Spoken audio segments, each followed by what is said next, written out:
Monday, July 25th, 2022. I pledge allegiance to the flag of the United States of America and to the republic for which it stands, one nation, under God, indivisible, with liberty and justice for all. All right.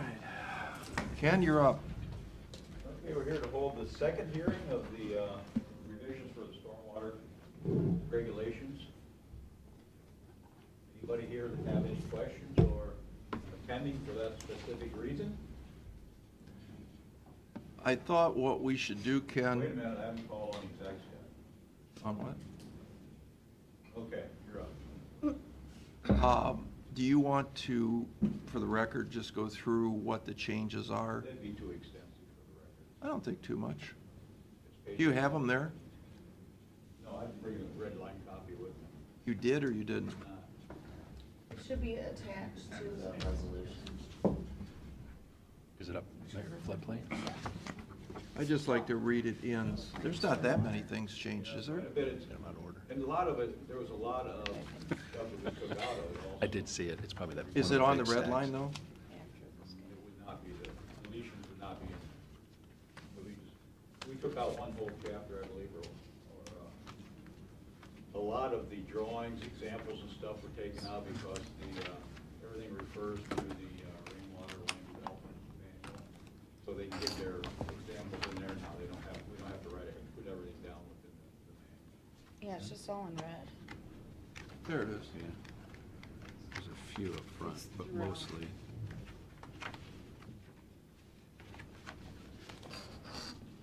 So Runoff. that's the first thing. Yeah.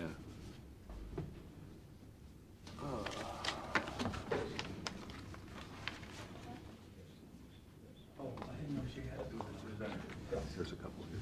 I think, so you want to stand here? Yeah. Just in case.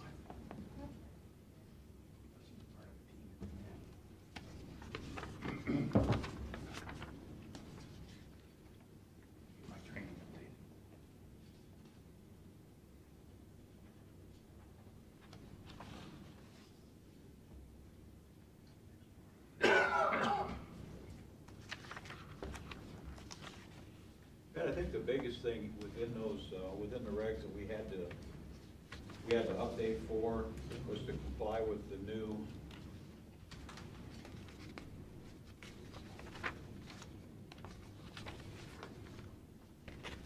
New what? under our new permit that comes out every 5 years. So what we had to do was pick one of these topics to address within the regs. And we took the one that seemed to be the most feasible for where we're at, which we had to add within the regs that the developers would design some type of a green infrastructure practice within their development, where feasible. Is that what you mean by a Q5 storm detention basin to hold a Q10 storm in addition to the water quality volume? Is that, what does that That's been mean? in there. That's already existing. It says red line though. The interior storm shall be designed. Oh, because we had to go from a .75 storm, .75 inches of rain, to .9 inches of rain, so we had to redo that with that new So- rainfall that EPA wanted. Is that an EPA thing? And what does that mean? I just thought of my own curiosity. It's, the initial rainfall within a development is the first 7/500 of an inch. That's what the water quality treats. So the discharge into the detention basin and or whatever, the water quality structure treats the first 3/4 of an inch of rain. So now it's the, What we do is change that up to 9/10 of an inch of rain. So it treats a little more volume that comes off the site. They call it the first flush, which carries a lot of the pollutants or impurities off of the site, rinses it off, that's what's treated. and that's, the EPA went from .75 to .9? And they did that shortly after we revised these regulations back in 2014, I believe that it was the last time they were done. Like within a year or two after that, they came out with an upgraded rainfall, so we changed that. The engineers, the design engineers knew that because when they accessed the EPA rainwater manual, it was already upgraded in that. So they were always getting these upgraded, but we need to make it official in ours too. So that's why that was redlined. So when I look at, when we talk about stormwater control design criteria, do you think that affects development costs for the developer?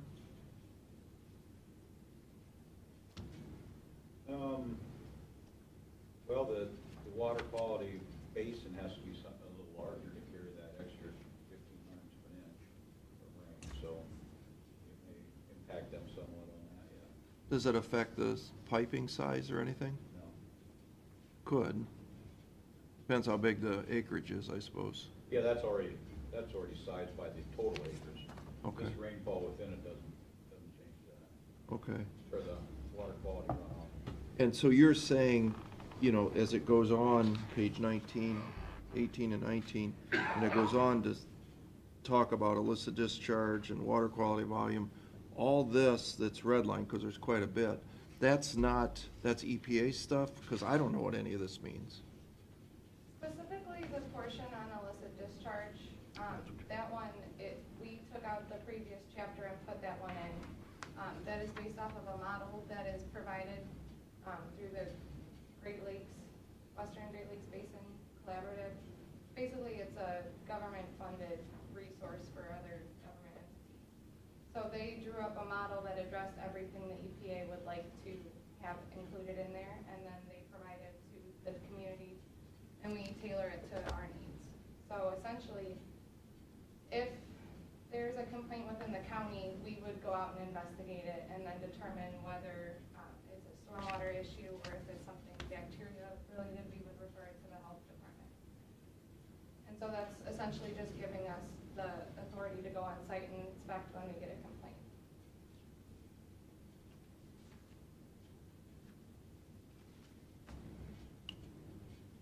So, And some of our wording was changed, and what we did, what was the individual from up in the northeast section of the state? Oh, that was Huey Davidson. That we're very familiar with what EPA wanted within the requirements and what we had in ours, so we could tailor it up so we didn't have to keep revisiting this. We got their wording in place that satisfies the EPA.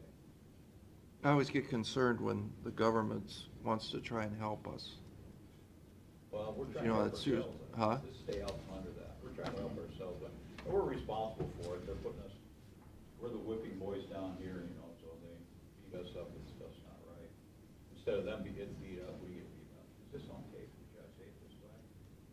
But that's how it is. It is I on mean, tape, but the you can say EPA 's- however you want. Yeah, they're requiring us, the locals, to do the work in It talks about enforcing the the water exceptions, quality except, and then it goes through They're everything you not can supposed to, do. but if we don't, then they come down. Wash cars, We're the ones that get foundation fined, whatever, for drains, not having it in our regulations. things that have been specified, talking about EPA limits and subject stuff. So illicit discharge, does that affect gutters and sump pumps? At some point, yes, like she said, though, the illicit discharge is when they're discharging pollutants into the waterways.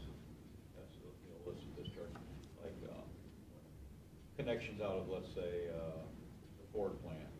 They bypass their sanitary and put it into the storm, flush it out to the creek. If that comes out, you get a complaint, then it's tested. We have probably, does the health department or Tim back here will go out on those complaints. We had one just a few months ago right here at Pike Creek where there was water, where oils were being flushed off the seal master past their detention area and into the creek. So they tracked it up to them and got it stopped, so. So- That would be an illicit discharge. So, when we talk about gutters, going back to the volume piece, the peak discharge rate, do we factor in gutters?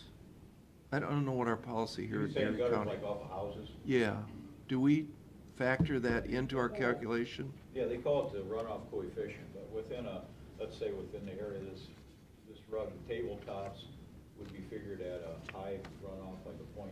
Yeah, like a roof. Rug's gonna soak up a lot, so it would like be a 0.3, and then at the end of the day, after they get all those factors put in, they average them out, so the detention basin will hold those discharges off of those different surfaces. Because in Lorain County, what they're doing now is, or you have the option to not tie the gutters into hard piping, which in turn goes to the catch basin that goes in the rear yard? Uh-huh. Because that's obviously 100%, or almost 100%. Right.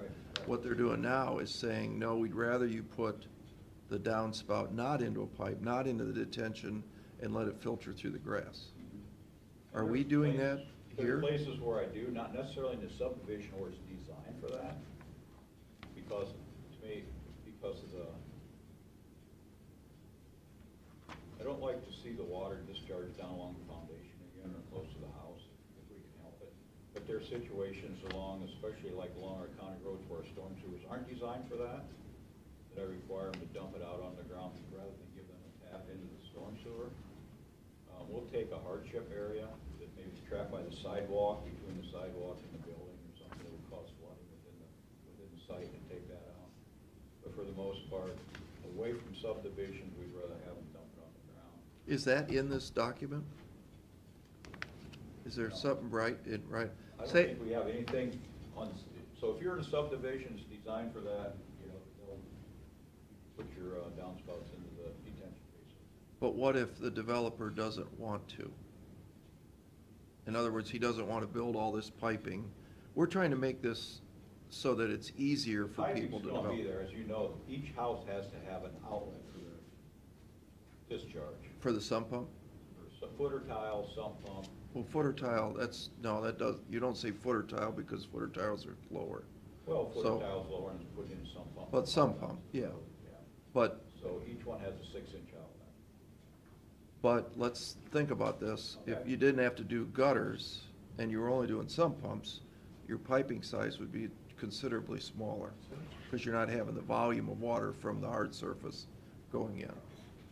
I just think it's an option that we should address here in Erie County.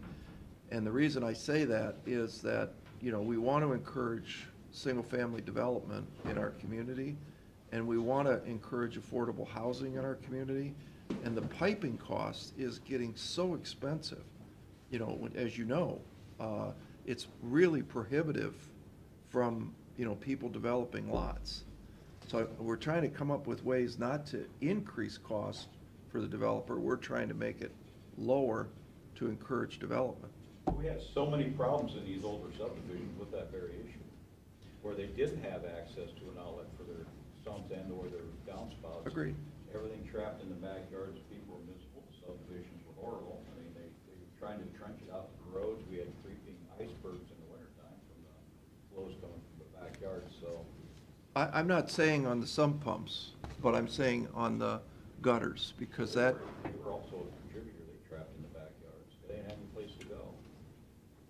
well, wouldn't it go into a swale in the rear yard? Well, you'd think, but after everybody puts their sheds and their flower beds in, there's no swale left behind the house. But you've got to, but that's our job. We need to maintain swales because you still got your runoff from your yards. We do a better job now than what was in the past. They would just create the swale and walk away from it. They were never put on maintenance, and the swales are in a lot better shape. Right.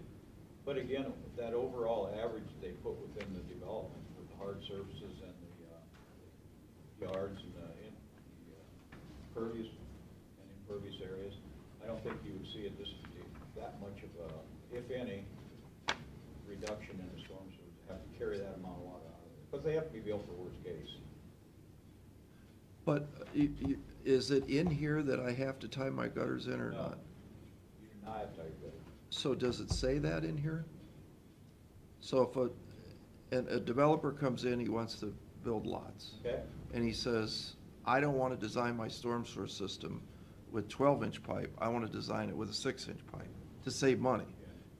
Is he allowed to do that? Wouldn't work, but I understand where your thinking is, but the storm sewer reduction would not be impacted with roof water, because you'd still have to take those out of there. If you have a frozen ground situation that's running out of the ground, it's gotta go somewhere. It's gonna go to the storm sewers regardless of if you want it to or not. Because the lots would be great either into the swale or into the roadway. Either way, that water is running off at 100% runoff once the ground's frozen, so you'd have to build to that. You'd have to design to that. You couldn't just ignore that situation, downsize the piping and have flooding, let's say, in the wintertime. That's just, or if you you have an event storm that reoccurs more than, let's say, be within 24 hours or 48 hours and comes back again, your ground's already saturated, there's no place for the water to go. It's going to flush either down the swale and into the streets or up against somebody else's house if there's no adequate outlet. The swale's gonna go to the detention area, isn't it? Well, some of them do, but a lot of them flush to a catch basin within the system and then get carried to the detention basin. Well, but you can design it so it doesn't have to. You can design it so the swale, we built multiple subdivisions where the swale takes all the water before we had places to put sump pumps. You know, Wexford being one, the Meadows being another. They've worked for 20, 30 years now. And what I'm trying to do is we're trying to figure out, we don't want to put more EPA regulations burden on potential developers. And this isn't me, I'm not doing it, but you have other people. We've got to come up with affordable housing in our community. And, you know, people can't pay $100,000 for a lot because, you know, you can't build a house then. So we're trying to figure out systems, and they're doing that in Lorain County right now too. And we're trying to figure out how do we make this cheaper to develop these things so that we can drive the price of the lot down so people can afford to build houses. And I don't know, again, I'm not saying that this does or doesn't do it, that's why I'm asking the question. There's a lot of gobbledygook in here that I don't understand. It's not, we're not dreaming this up. I mean, it's coming from EPA, so it's not like we're putting it on the shoulders of people. It's something we're required to do because of the Clean Air, Clean Water Act. And in some places where they haven't been doing it, the people, I'd say the people have gotten band together several organizations to go in and sue you for not doing it. So, well, this board is very familiar with EPA and their regulations, and we're in a constant negotiation, whether it be with our landfill or specifically our sewer inflows that we're dealing with right now, and with our friends in the city of Sandusky that are getting ready to spend $400 million to deal with EPA regulations. So I think EPA regulations are certainly a guideline, but they're not etched in stone, as you know, and they are subject to negotiation. I don't want to negotiate that we're doing this much when we can do this much. right. Does that make sense? That's why we only picked one of these examples to put within our subdivision, within our drainage regs to comply. I mean, there's, how many, there were 4 or 5 of them? So there's nothing in here that talks specifically about downspouts and things like that, per se. But the issue is being able to handle whatever runoff is running off to be able to make sure that that kind of gets treated before it makes its way into the lake. I don't know what any of that means.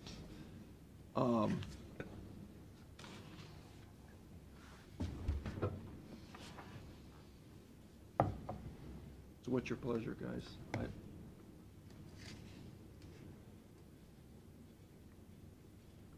I don't have any questions. I don't have any questions. Timing for this? We want to make sure that, are we up against a deadline or? The deadline was April. So we're up against it. I would say. Sounds like we're past it. So, yeah, it sounds like we're well past, right? We submitted, every year in April, we have to submit an annual report just saying what the MS board has done. And so we submitted the red line copy of our proposed changes and said, you know, the commissioners are gonna meet and they're on their way to being approved. So they've already got this piece of paper, Yes. which makes it hard to change this piece of paper. No, because it was just a submission saying, showing that we're working towards what our requirements are. In no way are we bound to that through EPA.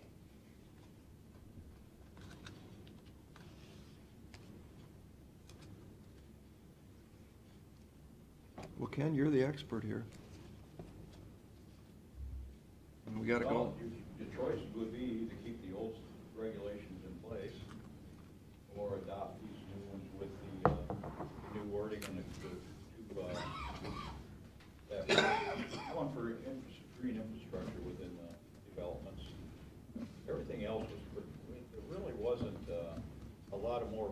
more restrictions put on, other than the 9/10 instead of 75, but they were doing that anyway. The other one is this green infrastructure. A lot of them are doing that, and if you look within the wording, it says where feasible. So if you're a developer and you come in and say, well, I couldn't really put a infiltration trench or a rain garden in because of my restrictions within this several reasons, well, then it's not feasible. Who determines feasibility? Who determines I think feasibility? it'd be a discussion that the developer and we would have. That never ends well It's like at a- my experience. It always ends up that the developer ends up with the problem. And not just on stormwater, that's on everything, whether it's the thickness of the pavement or the numbers of stones or the depth of the storm pipe. I mean, my experience in dealing with the Erie County engineer, in my own personal experience, has been many years, has not been a favorable one. You know, it's not a matter of choice. It's, well, it says that right there, you should just do it. And, you know, that's what when you say it's subject to negotiation, I gotta believe that the developer's not gonna win. And you know that as well as I do. But one of the things that you also have to admit, if you look back on the old subdivisions over there, we had no regulations at all, and it was up to the developer to do the right thing. Those are the ones we have real situations with. And since we're adopting this resolution, I would imagine we could rescind it and put another No. one in going through with the. Now, once it's approved by the EPA. Is that possible? Because this, I'm looking at the history here, and there was one adopted in 2013 and another again on 2014. So I'm assuming there's a process if we Probably wanted to stuff change added, something. though. Those are amendments. Yeah, amendments, Addition or additions, yeah. revision is put in. Yeah, this will never get Ken, shorter. you just said something, We took that whole section out the back, yeah, we did. you just said that we could keep the old ones? Keep the old subdivision, or the stormwater regulations? I mean, if you don't pass this, that's what we have, because they're already on the books. So why don't we just do that? We'll be in non-compliance with our MS4 permit. That you already signed. We gotta meet What are those we in EPA. non-compliance with then? Part of the MS4 permit is making sure that you have an ordinance or another regulatory mechanism in place to uphold said requirements. And so by not having our ordinances up to date, we would be in non-compliance. And since we've never been in non-compliance, I don't know what the repercussions would be. But also, you said that we can't change the ordinance or the regulations once the EPA approves them, but we don't submit them to them for their approval. We submit them to them for them to see that we are doing what we are required to do. They look at it and they can't come back and say you have to change it or this part is incorrect. We would probably be fined, or we would have a certain period of time to get into compliance before we get fined, but it would be, they would reject them, but they don't have to approve them. It's just us showing that we're doing what we're required to do. But they also have the enforcement arm to make sure that once you tell them you're gonna do this, this, or this, that if you don't do this, this, or this, that's the enforcement piece. We've never dealt with that. Oh, but they could. Well, I'm assuming that they would, yes. So you said there's two things, Ken. There's the 0.75 to the 0.9, which is a calculation that is a rule. But then you said that there's some green stuff. That always scares me. Can we not do the green stuff and still be in compliance? If it's not feasible.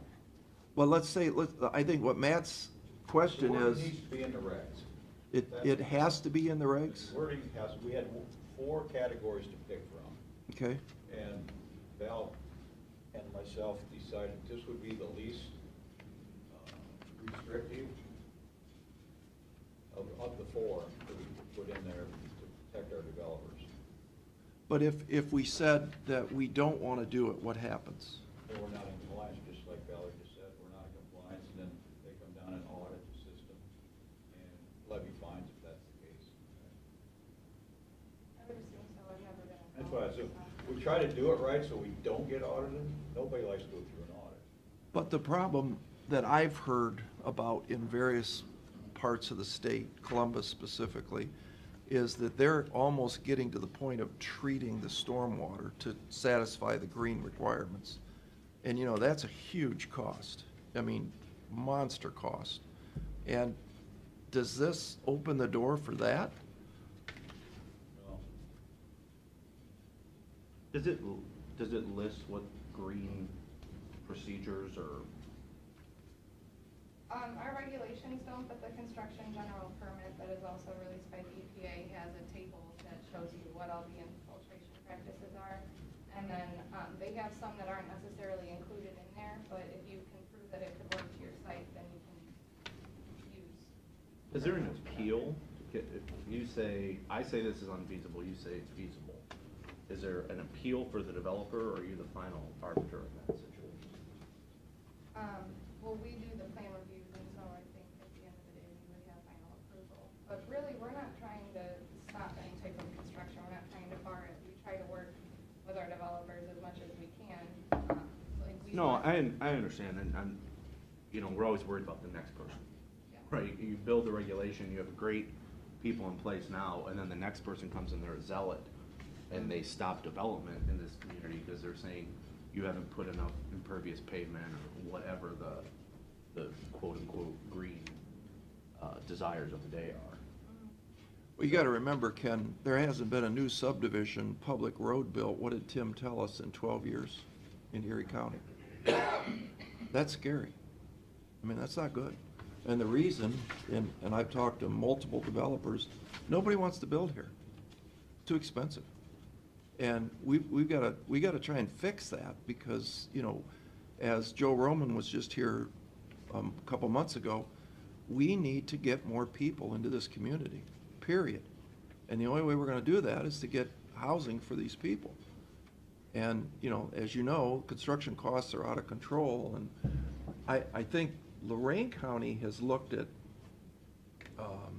some creative ideas, not just on storm, but on sewer and water, which we're gonna look at too, which is not in your perusal, but I think, I wonder if it wouldn't pay us to have, a Lorain County engineer, KS or Rafter, or somebody that does this Bromhill day in and day out, maybe go through and compare what other communities are doing, even if we had to pay a few $1,000s to have them review it for us. Maybe they would come up with some ways that we haven't thought about that could save money for future developments. Yeah. The main thing, I would not be opposed to that if that's what you guys want to do. My main thing is that if we have someone review them, we have to make sure that they understand it's for an urbanized MS for community. And so if they're not urbanized, they're not gonna. Is Lorain County urbanized? I don't know about Lorain County. I cannot believe that they would be lesser restricted. And Ken, I don't know. I can't believe that. Because there's some points that were brought in, even from the one we had bringing us comments on ours, that we tried to tailor some of this to. There's some of them I wouldn't use because they were too restrictive. I just scratched them out, kept ours in place, because they were too far out of line. We didn't have to use any of hers. It just made it easier because they'd already been through it to get the wording in that EPA, once they scan through that, you have the catchphrases and the different wording that they like to see, and then you don't draw attention to the system. Yeah, it's really nothing against you guys. It's just, we know our experience in EPA, Yeah, I would, less. we're dealing. I've had developers tell me that it's a lot easier working here than it is in the other counties around. I've had that run several times by different developers. Like who? They bring in commercial sites and/or, I don't have names, I'm just saying it. Well, I don't know about commercial, but I can tell you, when's the last subdivision you've had for residential? Well, the one behind the mall. That's We have private. Another one, Redwood, I think it's called, they're developing another. That's private. Residential private contract, but yeah, they're keeping the road private. Why? I don't know. I've had. I can tell you why. Several of them that went private that Vegas has taken back on public. We can't do it at that point because they weren't designed or constructed to publics, to our standards. And the people are back, have been begged by a couple of different ones. But that should be your clue right there is, Yeah, why did the developer put them in as private? Because they didn't want to Once we got deal. away from the subdivision, the regulations they were required to be put in right now, they're having problems with their systems and the roadways and the systems within those. because they weren't put into a specification. Yeah. I see it. Well, that's definitely, I don't know, I think it would behoove us to have somebody outside, another community, take a look at it just to see, if there's no hurry to get this done, I don't think we ought to just rush through it. It's been You have an sensational. expert that you trust, yeah, send them on. Yeah. My feelings won't be hurt. Yeah, The part in the red here, it talks about the plan for the runoff, I think it's talking about this. Comprehensive stormwater management plans must meet the requirements in the construction general permit and these regulations. Where feasible, bioretention, permeable pavement with infiltration, infiltration trenches, infiltration basins, and/or rainwater harvesting must be the water quality stormwater control measures used. Those SCMs must be designed and constructed according to the Ohio Rainwater and Land Development Manual. Separate SCMs may be used for peak discharge control and water quality treatment. well, there you go. What that means, but heck. Yeah, I'm not against somebody else taking a look at it. We certainly just want to be pro-development. When you start putting green infrastructure in, that is a word that has went from, when I was a kid, hairspray was destroying the world, and now everything up to and including cows. It's like the word green has expanded so much, and when we have that in there, it's sort of scary. But like Valerie pointed out, just make sure when you request it from somebody else that they're an urbanized area regulated by the Phase 2 water quality regulation. Is there any other public comment, questions? Casey, you don't have anything? No, sorry. Okay, checking. My sports brain's good. Okay. All right, thank you. Yeah. Question, Steve, and I mentioned it here a few weeks ago, the problem that we have with the flooding out in our area in the Pinewood. 19 acres, $19 million operation, 82 condos, and the water is coming in from Sandusky, from the township and the county, all three. The surcharge coming back from Lake Erie is stopping our flow of water. And that water flows into our property from all three locations. In talking about the buildings, and these were buildings that were built in 1985. And I don't know what the regulations at that time were. But bottom line is, how, in discussing this, how do we and how can we get rid of this water when we have, let's see, we've had, I think, 8 floods since '85,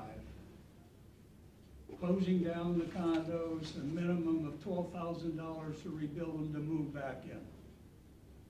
We've got to put a stop to it, but how do we do it? And if we can't control the water that's out of our property, how are we supposed to control it when it hits us at our cost? We have spent a total of almost $200,000 now and with the help of the city, don't get me wrong, but it's still not working because of the surcharge. We've only got one release of water, and we'll get 10, 12 ounces or inches at a time. These last 2 or 3 rains that we've had in the last 2 or 3 weeks, 2.5 inches one day, I'll tell you, we had minor flooding that day. And it happens in about 2 hours after the rain. And it's scary. And the properties, you've got to be honest with the new buyers. And some of them not even been told that their condos had previously been flooded 2 or 3 times. So we got a number of things going on here that just, we need help on. Well, as we told you last time, Ken is an expert at a lot of this, but his perusal is not within the city. So, you know, really, this is something that, you know, the city engineer should be focusing on for you guys. And, you know, there's not a lot, I don't think, Ken, that we can do inside the city limits. I have asked the city engineer since 2012 to help us out. Very little help, period. I feel your frustration, and like, as Pat mentioned, and even Ken, I mean, from what we can do, we can maybe talk to people, but city is what the city is. But to that point, why we're talking about these stormwater regulations is so in the future, there isn't somebody that's in the valley that just, everybody just discharges and gets into here. We have to make sure that it kind of slows down, does that, and whatever it is they're giving you isn't filled with whatever. Is that something you'd want to go look at, or? I did look at it. I looked at it with Josh, Oh, you did? deputy engineer, one time. We walked through it. It is it's gonna be a tough fix.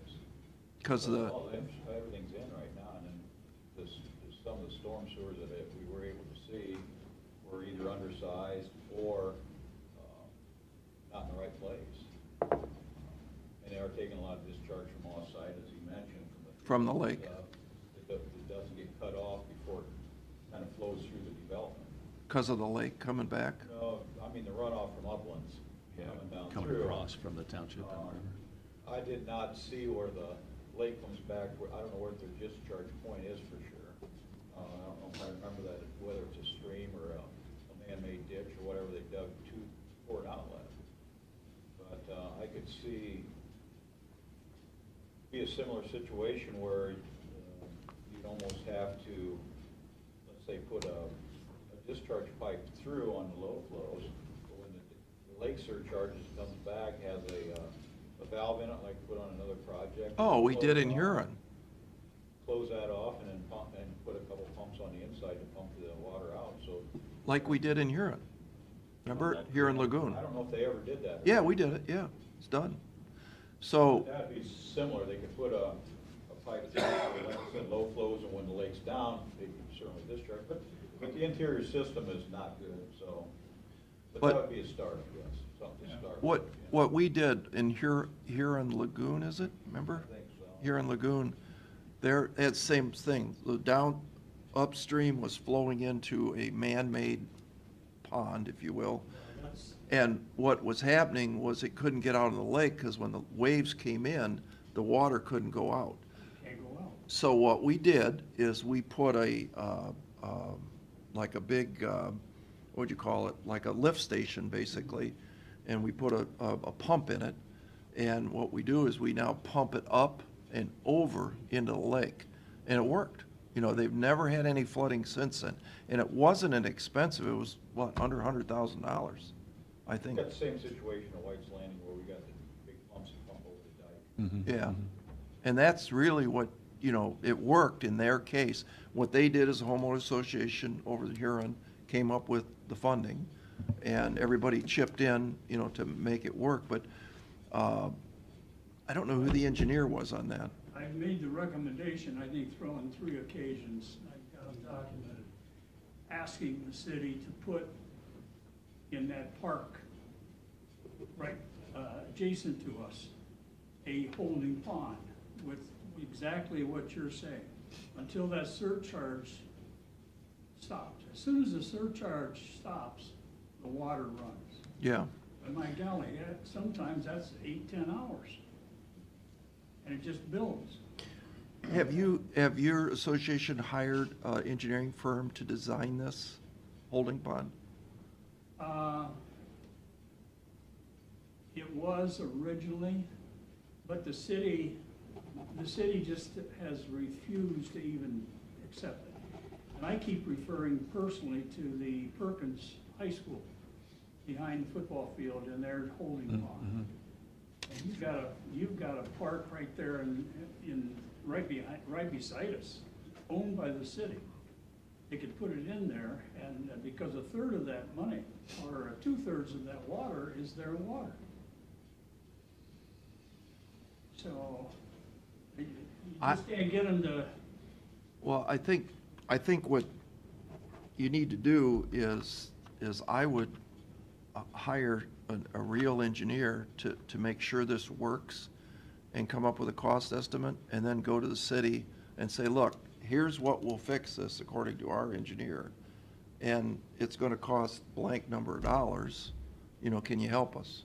That's what I would do, because to sit here and speculate that this pond is gonna hold it, I probably doubt it, because it sounds like you got too much water. It'd be one heck of a pond. You may have to have something like over in Huron that pumps the water, the excess, up and over the breach, right, Ken, to make it go away. During signs, the lake is coming back, Yeah, About how much would it cost to find an engineer to do that? I mean, are we talking I have no idea. hundreds of thousands? Are we No. talking $5,000, $10,000, or? I think you could get a preliminary guy. We had engineers involved in it, and they did recommend a holding pond in two or three different situations, and without success, even discussion with the city. Well, did they give you a cost estimate? They did. Well, that's what you need, They because didn't go. that way you're not talking about generalities. You say, Okay. here's the fix, here's how much it's gonna cost, here's how much we need. And we're willing to put up half if you guys could help us with this. That's what I mean, it's your call, but Okay, that's what I would do. thanks for listening. Thanks for coming in. Yes, sir. What we had on this hearing then? I didn't hear what we're doing. Is it gonna be continued? Is it? Continued, What yeah. are we doing? Gonna have a continuation of it? Yeah. I just didn't wanna walk, I didn't know what, everybody stopped, I didn't know what happened. Formality's not our strong suit around here. So if we continue this, then we get somebody to look at it, Yeah. then we can revisit without having to jump through a lot of hoops. We just, I'll make some calls up in Lorraine, see what they're doing. Yeah, I'll make a motion to continue the hearing, since Aaron said I should. second, Mr. Old? Yes. Mr. Schaffner? yes, Mr. Sheniger? Yes. Thank you. All right, sure enough. Thank you. thank you.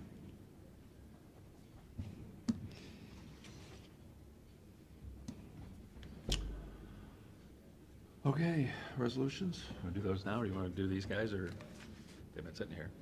What's that? Was Ziggy?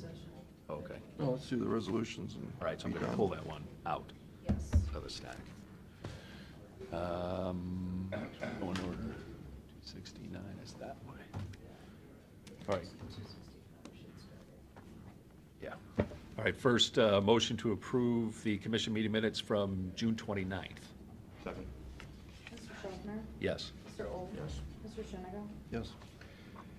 Make a motion to accept bids that were received on Friday, July 22nd for the credit card and financial payment transaction devices for the treasurer's office. Second. Mr. Schaffner? Yes. Mr. Old? Yes. Mr. Sheniger? Yes. Motion to rescind Resolution 2256 dated February 10, 2022, entering into an agreement with Paramount Insurance Company, providing healthcare, medical, and related services for the residents at the Meadows at Osborne Park due to never receiving a fully executed contract. Second. Mr. Schaffner? Yes. Mr. Old? Yes. Mr. Sheniger? Yes. Motion to set our meeting dates for August, so this would be to cancel the following meetings. I'll read the dates: August the 1st and 4th, 8th and 10th, 15th, 18th, 22nd, 25th, and 29th. Second. Mr. Schaffner? Yes. Mr. Old? Yes. Mr. Sheniger? Yes. A motion to add financial planner Zachary Rosbert as an alternate to the Board of Revision until December 31st, 2022. Second. Mr. Schaffner? Yes. Mr. Old? Yes. Mr. Sheniger? Yes.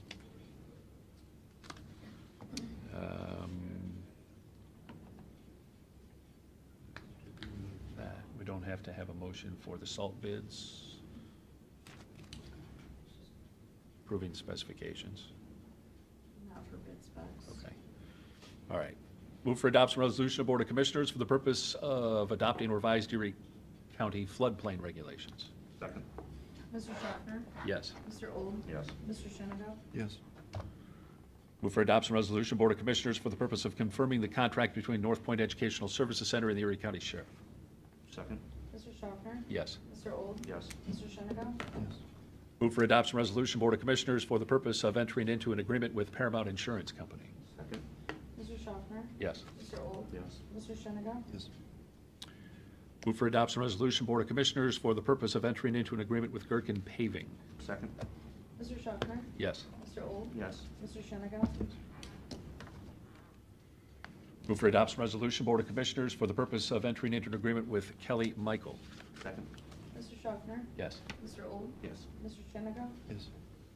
Move for adoption resolution, Board of Commissioners, for the purpose of entering into an agreement amendment number 2 with Westcom Solutions. Second. Mr. Schaffner? Yes. Mr. Old? Yes. Mr. Shenneck? Yes. Move for adoption resolution, Board of Commissioners, for the purpose of entering into an agreement with Johnson Controls. Second. Mr. Schaffner? Yes. Mr. Old? Yes. Mr. Shenneck? Yes. Move for adoption resolution, Board of Commissioners, for the purpose of authorizing the county auditor to make an interfund transfer. Second. Mr. Schaffner? Yes. Mr. Old? Yes. Mr. Shenneck? Yes. Move for adoption resolution, Board of Commissioners, for the purpose of declaring certain Erie County equipment surplus and ordering same to be sold by internet auction. Second. Mr. Schaffner? Yes. Mr. Old? Yes. Mr. Shenneck? Yes. Move for adoption resolution, Board of Commissioners, for the purpose of declaring certain items surplus and ordering same to be discarded or salvaged. Second. Mr. Schaffner? Yes. Mr. Old? Yes. Mr. Shenneck? Yes. Move for adoption resolution, Board of Commissioners, for the purpose of authorizing the county auditor to make interfund transfers. Second. Mr. Schaffner? Yes. Mr. Old? Yes. Mr. Shenneck? Yes. Move for adoption resolution, Board of Commissioners, for the purpose of authorizing the county auditor to make supplemental appropriations and budget modifications. Second. Mr. Schaffner? Yes. Mr. Old? Yes. Mr. Shenneck? Yes. Move for adoption resolution, Board of Commissioners, for the purpose of authorizing payment of for services and supplies provided. Second. Mr. Schaffner? Yes. Mr. Old? Yes. Mr. Shenneck? Yes. Move for adoption resolution, Board of Commissioners, for the purpose of authorizing the county auditor to make a supplemental appropriation. Second. Mr. Schaffner? Yes. Mr. Old? Yes. Mr. Shenneck? That's it? That is it. Public comment? Not, I make a motion to enter executive session pursuant to Ohio Revised Code to consider the employment of public employees with Sheriff Fitzroy. Second? Mr. Old? Yes. Mr. Schaffner? Yes. Mr. Shenneck? Yes. Mr. Old? Yes. Mr. Schaffner? Yes. Mr. Shenneck? Yes. One thing I wanted to clarify. Policy board meeting, we're back on the record. I want to clarify one thing on the paving resolutions that we did, that there's one resolution for the full amount, 2.8, I want to say it was, 2.753, and I want to make sure that we are approving that, but there's a separate resolution for a change order reducing that amount by, I think it was $1.8 million. So if you looked at them, one without the other, I'm not sure why we did it that way, but I just want to make sure that we understand that that is the case. Any questions? No, makes sense. Okay. Motion to adjourn? Second? Mr. Old? Yes. Mr. Schaffner? Yes. Mr. Shenneck? Yes.